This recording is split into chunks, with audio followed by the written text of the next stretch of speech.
Here's the starting grid for round 6 of the Daytona Super Champs from DMAX. Will Davison and Gareth Baldwin on the front row. It's Stuart Shearman in third and Philip Randall alongside him. Matthew Plum is in fifth and Ollie Hood on the third row beside him, with Chris Monroe starting 7th alongside Casper Marriott. 9th on the grid is Peter Hayes. To round up the top 10, it's Alex Simmons. The 11, it's Lee Whitney alongside Richard Snow. Row 7 is Callum O'Donnell alongside Garrett Berry. Row 8, it's Jason Bear on the inside, Andy Fryer on the outside. Tom Angier way down in 17th alongside Andy Berry. And then it's Barry Weller alongside Paul Julia. This could be a fascinating DMAX battle. N35ST replaces the Sodis. Paul Studd and Justin Elliott on the front row of the starting grid. Ralph Leckie is beside Murphy Aldridge on the second row. Lee Schnitzler goes beside Adam Thomas in the top 6. And then it's Dan Monroe, who's alongside young Sam Cole. To round out the top 10, Ollie Bishop is on the inside line, Barry Morris alongside. Then it's Charlie Fenton in 11th from Kim Ely in 12th. 13th is Leon McCauley alongside James Beddison. Row 8 of the grid is Arnold McCauley alongside Dominic Ingle. 17th on the grid goes to Emmett Cummings alongside John Donnelly. Philip Babalal shares the 10th row of the grid with Joel Wood, and on the back row it's Lewis Barton alongside Charlie Pinckney. There is nothing quite like a night race at Daytona Milton Keynes. Round 6 of Super Champs, let's race! Through to the first corner, looks like a pretty good start as Matt Plum's desperately trying to keep the car pointed in the right direction. Very slippery, greasy conditions with the rain having come down earlier in the day. But it looks as though it might dry out as Baldwin, he's caught the curb and the white line on the inside line, lost the car and pirouettes around. That is not good news for Baldwin. He's got it all to do. Now, here are the Birolot N35STs. They've replaced the Sodi machines mid-season, and these are brand new carts that the drivers are getting used to. On board with Baldwin, that's Lee Whitney. Lee Whitney's gone around on the far side of the course. Dear oh dear, that's going to be a big catch-up job for Whitney now. Here's Plum in the thick of it, trying to work his way through. Look how little you can see as he come up the back straight. And Plum is trying to hang on to 8th position, but he's not going to. He loses ground to 2 cuts. Look how much work he's having to put in on the steering to try and keep things together. Chris Monroe up to 2nd overall, and that's a pirouette around. That's getting very messy in the midfield as several drivers are trying to hold on to the car. And Hayes very nearly got himself caught up in the middle of all of that. But the battle continues as Shearman loses ground to Marriott. Plum is in there with Berry. Angiers comes straight up into the top 10. He started 17th. What a comeback from Angier, and he certainly needed a good one. So here's Plum continuing on his way as they tippy-toe through the first chicane. Nice job from Angier. He gets into 9th place. So on board with Baldwin, and he very nearly finds himself with a face full of go-kart. Dear oh dear, that's O'Donnell, who loses ground completely. Now we're at the N35 lead battle. That's Studd in the heavy class and Leckie in the light. And they are side by side. Don't forget that the heavy classified drivers do have good grip in these wet conditions because they add traction. The weight actually gives more of a balance to the car in these slippery conditions. But Leckie is hanging on in front of Studd. Studd dives the inside of turn 4. But watch Leckie. He's going to try the switchback maneuver on the way out of the turn. And they're going to be side by side. Leckie gets him straight back again. There's yellow flags. I think that might be Fenton who's gone around there, so yellow flags are obviously going to be a big factor in this race as Plum dives on the inside line, battling for 8th position, trying to get past Garrett Berry. Can he get through? No, Berry's not going to give him any space at all, and you can see the track limits are also quite at the premium. Looks like a few of the N35ST cars are running the gauntlet. Here's Baldwin up the inside, and that's Richard Snow on his right-hand side. He gets into 14th place. Nicely done there. It was Ralph Leckie and Justin Elliott that got warnings for track limits as into the first corner again. A great battle going on between Studd and Leckie. It's getting very close as Leon McCauley gets in the middle of that and Studd swipes Leckie in the middle of it all. That's second position, the battle going on as Simmons is going to hang on to 2nd place and Hood goes up the inside of both of them as Monroe tries to dance around in there too. But Ollie Hood gets himself in his 2nd position.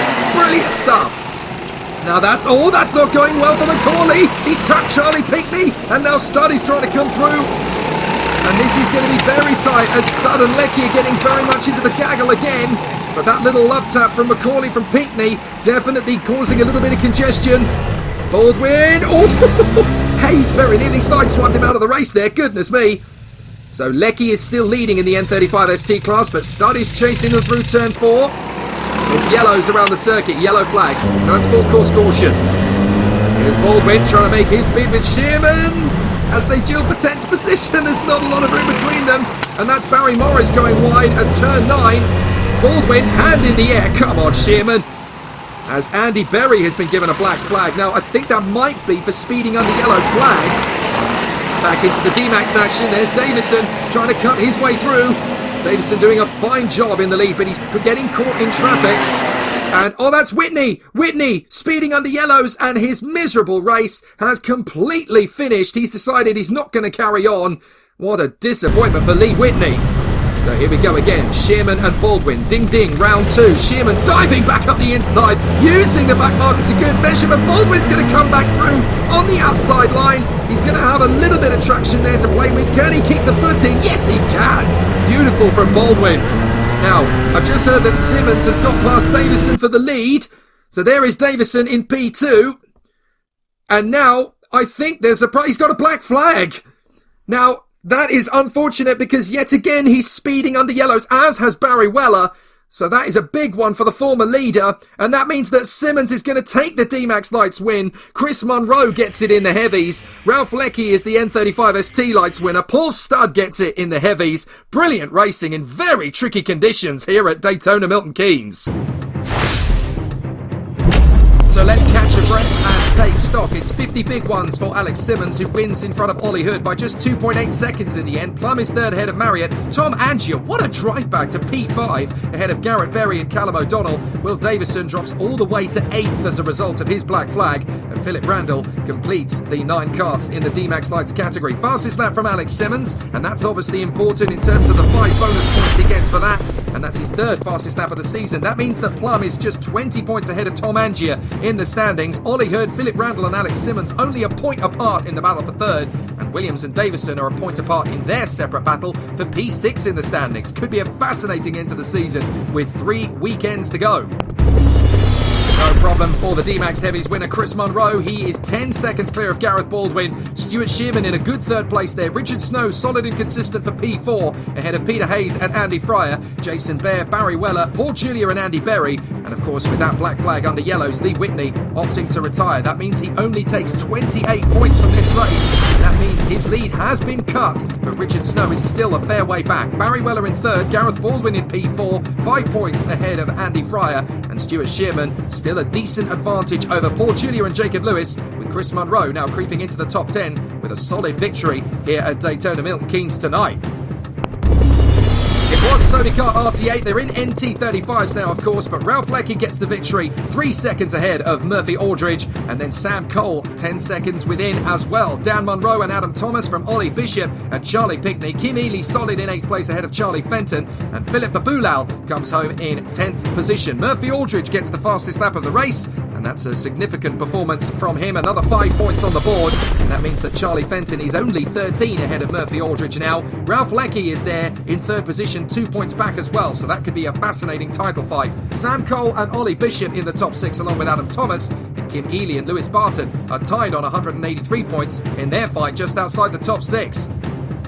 So with N35 STs taking over from Sony Karts, it's going to be a fantastic end to the season in the heavy category as well. Paul Studd taking the victory, and not only that, but the fastest lap of the race as well, which he got on the final tour. That bags him 55 points from the day. Justin Elliott is 10 points back in 2nd on the road. Lee Schnitzler ahead of Barry Morris and Arnold McCauley, with Emmett Cummings in the top 6, just a whisker ahead of John Donnelly and Leon McCauley. In the standings, that means that Barry Morris is 18 points clear of Justin Elliott, with 3rd position going to be very tight. Arnold McCauley, Emmett Cummings and Leon McCauley are separated by a mere 22 points. That's going to be an interesting fight. John Donnelly is there in P6 in the standings ahead of Douglas Willingale, Brian Alexander, James Suckling and Oliver Willingale. 2 rounds in December and 1 in January to finish us off for the 2020 season. It's going to be an epic conclusion.